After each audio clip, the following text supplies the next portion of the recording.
თავდაპირველად ტურისტულ რუბრიკაში ანა კირკიტაძე და თინეთი გოგუაძე აფრიკაში გვამოგზაურებენ. მოვისმენთ საქმიან ნაწილს თუ რა საბუთები გვჭირდება იმისთვის, რომ მოვხვდეთ აფრიკაში და ასევე გაგვიზიარებენ გამოცდილებას, სად და აფრიკის რა ნაწილებში უნდა ვიმოგზაუროთ მეტი თავგადასავლისთვის. ანა კირკიტაძე, ვინგლეთის დამფუძნებელი და თინეთი გოგუაძე ინკონსულის დამფუძნებელი არიან ჩვენთან ერთად. დილამშვიდობისა და გისმით. დილამშვიდობის. მოგესალმებით სავიზო ცენტრი კონსულისა და ტურისტული კომპანია ვინგლეთის სახელით. ეს სუსხიანი საქართველოს შემდეგ ვისაუბრებთ ცხელ სამხრეთ აფრიკის სავიზო პროცესებზე და სამოგზაურო რჩევების შესახებ.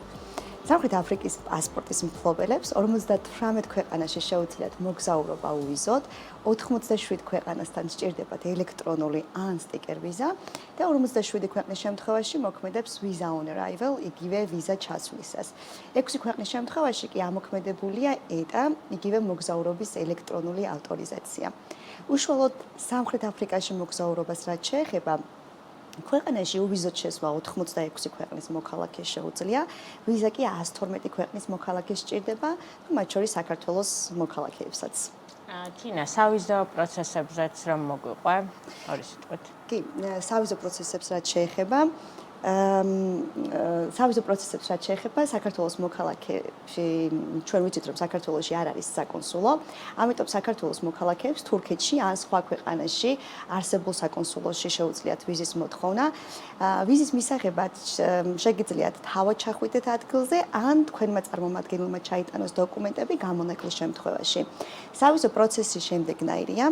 პირველ რიგში მოამზადეთ დოკუმენტებს, თუ კი ფიზიკურად მიდიხართ, ჩანიშნავთ საკონსულოში შესვლის თარიღს, თუ არა საკონსულოსთან შეთანხმებით წარმომადგენელი შეიტანს და დატოვებს თქვენს დოკუმენტებს სავიზო განხილვისთვის.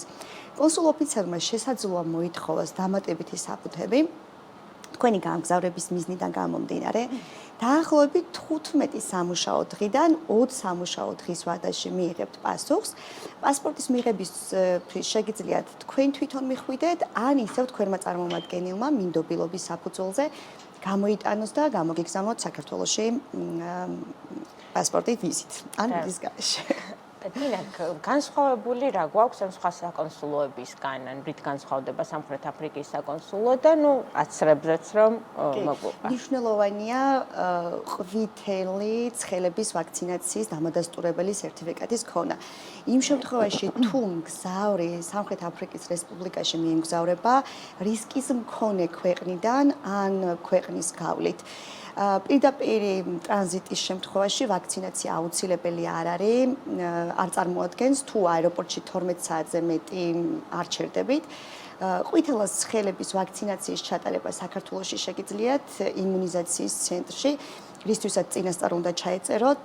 რისკის მქონე ქვეყნების ნახვა შეძლებთ დაავადებათა და კონტროლისა და პრევენციის ვებგვერდზე. სრული სიის ანახავად შეგიძლიათ ეწვიოთ CDC-ს ან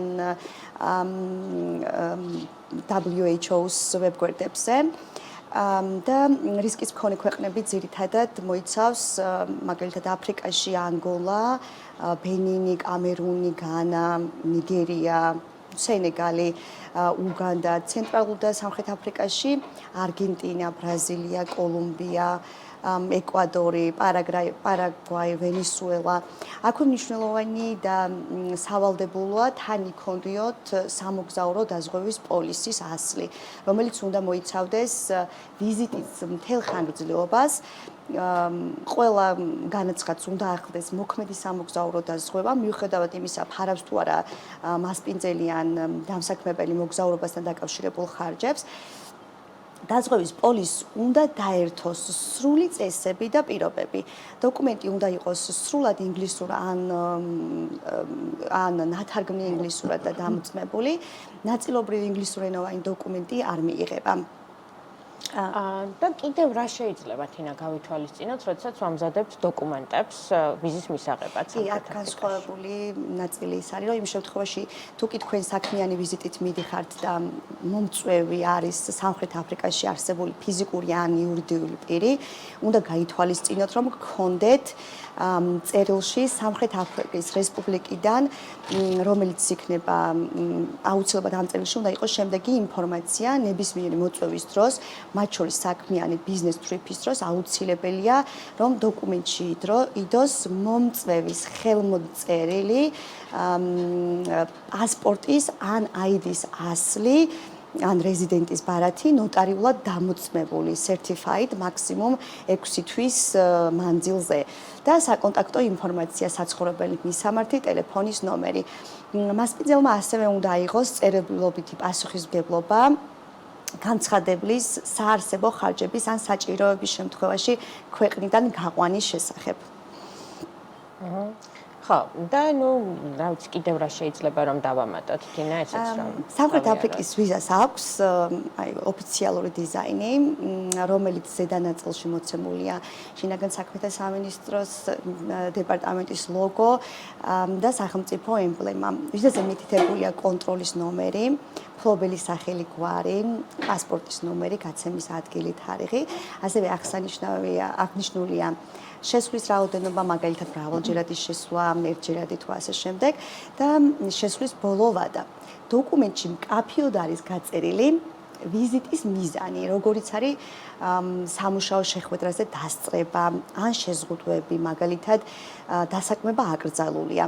ქვედა ნაწილში განთავსებულია ხელმოწერა, ბარკოდი და უსაფრთხოების ელემენტები, რაც ვიზის ოფიციალურობასა და დაცულობას უზრუნველყოფს. მანამ სანამ არის შენთან გადმოვალ, უშუალოდ მოგზაურობასთან დაკავშირებით,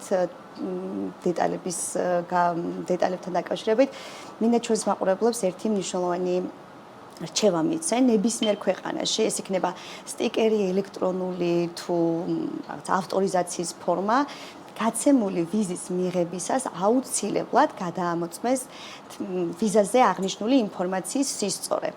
ეს დაგიცავთ მოულოდნელი პრობლემებისა და რისკებისგან. ხშირად არის ხოლმე აეროპორტში აღმოჩენილმა ვიზის ტექნიკურმა შეცდომამ შესაძლოა სრული ტური ჩაგიშალოთ და ამიტომ რისკებისგან თავის დაზღვევის მიზნით უბრალოდ ჩვენაში გქონდეთ ხოლმე მარტივად ვიზის მიღების შემდეგ გადაიკითხეთ და დარწმუნდით დეტალური ინფორმაციის სისწორეში, მაგალითად თქვენი სახელი, გვარი, დაბადების წელი და ასეთი დეტალები ნამდვილად სწორია თუ არა. და ანი ახლა უკვე შენთან გადმოვალ სამხრეთ აფრიკის ტურის დაგეგმვის დროს რა გავითვალისწინოთ? ხო, დღეს პრინციპში საკმაოდ საინტერესო თემას ვეხებით. სამხრეთ აფრიკის მიმართულება ზოგადად წლიდან წლამდე უფრო და უფრო მოთხოვნადი ხდება ჩვენს ბაზარზე ქართველი მომხმარებლებისთვის. ტურისტები უფრო და უფრო მეტად ინტერესდებიან ველური ბუნებით. აღსანიშნავია, რომ სამხრეთ აფრიკა გარდა ველური ბუნების საკმაოდ განვითარებული ქვეყანაა. იოჰანესბურგი და კეიპთაუნი ყველაზე მეტად ცნობილი ქალაქებია, თუმცა დღეს შევეცდები უფრო მეტი მოგიყვეთ ქვეყნის შესახებ, რომელიც არც ისე პატარაა და არც ისე ცოტა დასვენების ვერსიას გვთავაზობს. სამხრეთ აფრიკაში საფარი, ანუ ცხოველების დათვალიერება მათ ბუნებრივ სამყოფელში, ყველაზე დიდი ინტერესით სარგებლობს სხვა ტურებთან შედარებით. თუმცა ეს არის ქვეყანა, სადაც არანაკლებ ლამაზი ბუნება დაგხვდებათ. სამხრეთ აფრიკა ღვინის მიმართულებითაც საინტერესოა, ის მსოფლიოს 10 უდიდეს მწარმოებელ ქვეყანას შორისაა. ამ ყველაფერთან ერთად სამხრეთ აფრიკას საუკეთესო სანაპირო ზოლი აქვს და საუკეთესო დრო აქ მოსახვედრად არის დეკემბრიდან მარტის ჩათვლით. აქაც შებრუნებული სეზონი გვაქვს ავსტრალიის მსგავსად მისი გეოგრაფიული მდებარეობიდან გამომდინარე. Ani, როდის ვიმოგზაუროთ სამხრეთ აფრიკაში? აი, დაახლოებით რა ბიუჯეტი არის იმისთვის, რომ გვიყოს და თითქმის ბევრი ადგილი მოვინახულოთ სამხრეთ აფრიკის ტერიტორიაზე. პრინციპში სამხრეთ აფრიკის რეკომენდირებული სამოგზაურო პერიოდი დამოკიდებულია ისევ და ისევ თქვენ ინტერესებზე. ზოგადად რომ შევაფასოთ, შედარებით ნაკლები ტურისტი და კარგი ამინდი სექტემბრიდან ნოემბრამდე და შემდეგ მარტიდან მაისამდე პერიოდში დაგხვდებათ. ამ ბოლო დროს იმის გამო, რომ ტურისტების მიმოსვლა მსოფლიოს ქალაქებში მუდმივ რეჟიმში მზარდია. ბევრი მოგზაური ამჯობინებს საშუალო, ანუ იგივე shoulder season-ზე მოგზაურობას. სექტემბრიდან ნოემბრამდე პერიოდი კი იდეალურია კეიპთაუნის სტუმრობისთვის და ცნობილი საფარი ტურის დაგეგმვისთვის. ამ პერიოდში ბუნება იღვიძებს და სანაპიროზე ვეშაპების ნახვაც კი არის ჯერ კიდევ შესაძლებელი. მარტიდან მაისამდე პერიოდს გირჩევთ ღვინის მოყვარულებს, სხვადასხვა ტიპის ღვინის დასაგემოვნებლად, სტელენბოშს უნდა ესტუმროთ. ეს პერიოდი ასევე იდეალურია მანქანით მოგზაურობისთვის. პრინციპში დაუბრუნდეთ მოდით საფარის, კრიუგერის ეროვნული პარკის ვიზიტისთვის საუკეთესო პერიოდია მაისიდან ოქტომბრამდე. ამ დროს მშრალი სეზონი გვაქვს და საფარის ტურის იდეალური თანხმედრაა. მიუხედავად იმისა, რომ ეს დრო სამხრეთ აფრიკის ზამთარია, ჰაერის ტემპერატურა ძალიან დაბლა მაინც არ ჩამოდის. დაახლოებით 15-16 გრადუსი მაინც გვაქვს ხოლმე. ამავე პერიოდში შეგიძლიათ ვეშაპების სანახავი ტურით დაგეგმოთ. ამ დროს ისინი ნაპირთან ახლოს გადაცურავენ ხოლმე და პატარა იახტით მათი ახლოდან ნახვა არის შესაძლებელი. კეიპთაუნისა და სანაპირო ზოლისთვის დეკემბერი, იანვარი და თებერვალი დაგეგმეთ, გარდა იმისა, რომ თბილი საზღვაო ამინდია, ზუსტად ამ პერიოდში ეწყობა მრავალი ღონისძიება და გარე ფესტივალები, რაც მიმართულებას კიდევ უფრო საინტერესოს ხდის. ბიუჯეტს რაც შეეხება, ავიაბილეთის ღირებულება პირობითად კეიპთაუნის მიმართულებით, თურქეთის ავიახაზებით, ყატარის ავიახაზებით და ემირატებით დაახლოებით $1000 ბიუჯეტშია. აღსანიშნავია ისიც, რომ ერთ ტრანზიტულ აეროპორტში მოხვედრით ხვდებით სამხრეთ აფრიკაში. სასტუმრო სანაპირო ზოლზე მაღალ სეზონზე $300-მდე ბიუჯეტში და საშუალო სეზონზე $150 ბიუჯეტში შეგვიძლია რომ დავჯავშნოთ. მე გირჩიეთ საფარი, საფარის 4-ღამიანი ტური კი $1000-2000 ფარგლებშია და ესეც დამოკიდებულია იმაზე, თუ რა კლასის ლოჯებში მოისურვებთ გაჩერებას. ქვეყანაში გადაადგილებას რაც შეეხება, ისევე როგორც სხვა განვითარებულ ქვეყნებში, სამხრეთ აფრიკაშიც მატარებელი ავტობუსი და მანქანის ქირაობა ყველასთვის ხელმისაწვდომია. დიდ ქალაქებში საზოგადოებრივ ტრანსპორტს გირჩევთ, სანაპირო ზოლის ტურის დროს მანქანის ქირაობას, ხოლო როცა სხვადასხვა დიდ ქალაქებს შორის გადაადგილება დაგჭირდებათ ქვეყნის ცენტრალურ ტერიტორიაზე, ამისთვის მატარებელიც გამოგადგებათ. კონკრეტულად მაგალითად 10 დღიანი ტური როგორ დავგეგმო სამხრეთ აფრიკაში მოგზაურობის დროს? ხო, 10 დღიანი ტური, მოდი პირობითად დავიწყოთ კეიპთაუნით, რადგან კეიპთაუნში ჩავფრინდეთ, სასტუმროს აღებას გირჩევთ სანაპიროსთან ახლოს, აქ შეგიძლიათ დააგემოვნოთ ზღვის პროდუქტები ძალიან კარგ სანაპირო რესტორნებში, ისიამოვნოთ ნავის და იახტის ტურებით, ეწვიოთ Table Mountains საბაგიროთი და ისიამოვნოთ ხედებით, რა თქმა უნდა. მზის ჩასვლის შეხვედრას კი Lions Head-ის მთაზე გირჩევთ. 2-3 ღამის კეიპთაუნში გატარებისას გირჩევთ Boulders Beach-ს ეწვიოთ პინგვინების სანახავად. დაათვალიეროთ კირსტენბოშის ბოტანიკური ბაღები და ღამე Long Street-ზე ან Bree Street-ზე გაერთოთ. ტური უნდა გავაგრძელოთ სტელენბოშის მონახულებით, სადაც ცნობილ ღვინის მწარმოებლებს შეგიძლიათ ესტუმროთ და ღამე ღვინის სასტუმროში გაათიოთ. აქ აუცილებლად უნდა გაისეირნოთ ღვინის ტრამვაით. ეს საკმაოდ საინტერესო პროექტია, რომელსაც ბევრგან ვერ შეხვდებით. სამხრეთ აფრიკელებს ვენახებში გაყვანილი აქვთ ტრამვაის ხაზი და როგორც დიდ ქალაქებში დადის hop on hop off ავტობუსი, ამის მსგავსად ვენახებში დადის hop on hop off ორსართულიანი ტრამვაი. ვენახის მინდვრების შემდეგ აეროპორტისკენ უნდა დაიძრათ და ჯორჯის აეროპორტში გადაფრინდეთ. ამის ალტერნატივა სახმელეთო გზაც არის, თუ დრო გაქვთ და შეგიძლიათ სანაპიროს რომ გავყვეთ, იდეალური იქნება.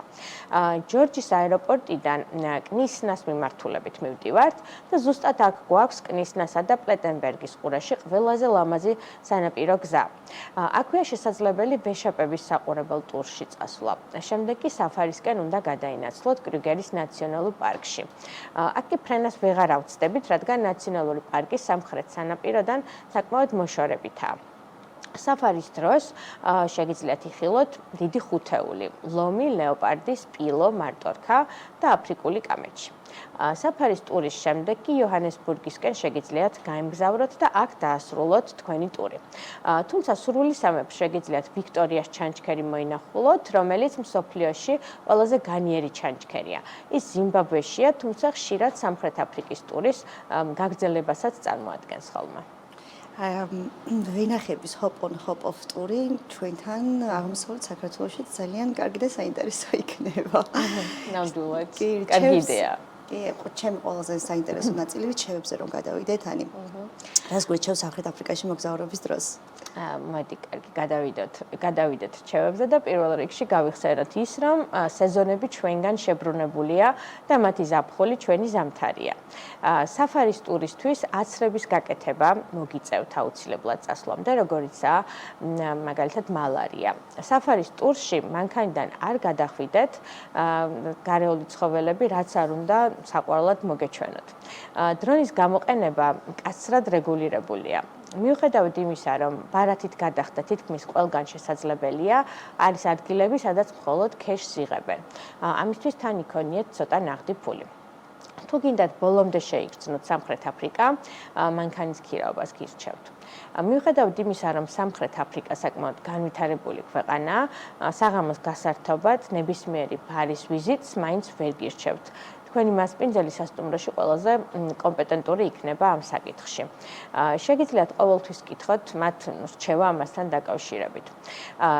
TP 15%-მდე მაინც გაითვალისწინეთ.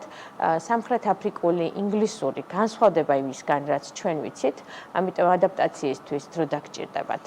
არ გაგიკვირდეთ თუ სასწრაფოსა და ავტობუსის ზოლებში ჩვეულებრივი მოქალაქეების მანქანებს დაინახავთ. პრინციპში ეს ჩვენთანაც მგონი არ გვიკვირს. დღეისათვის სულ ეს იყო. მომავალი რუბრიკა კი კონტინენტის მეორე მხარეს წაგიყვანთ. კუბა ერთ-ერთი ყველაზე საინტერესო მიმართულებაა ქართველი დამსვენებლისთვის, ასე რომ მომავალი კვირის რუბრიკასაც აუცილებლად უნდა უყუროთ.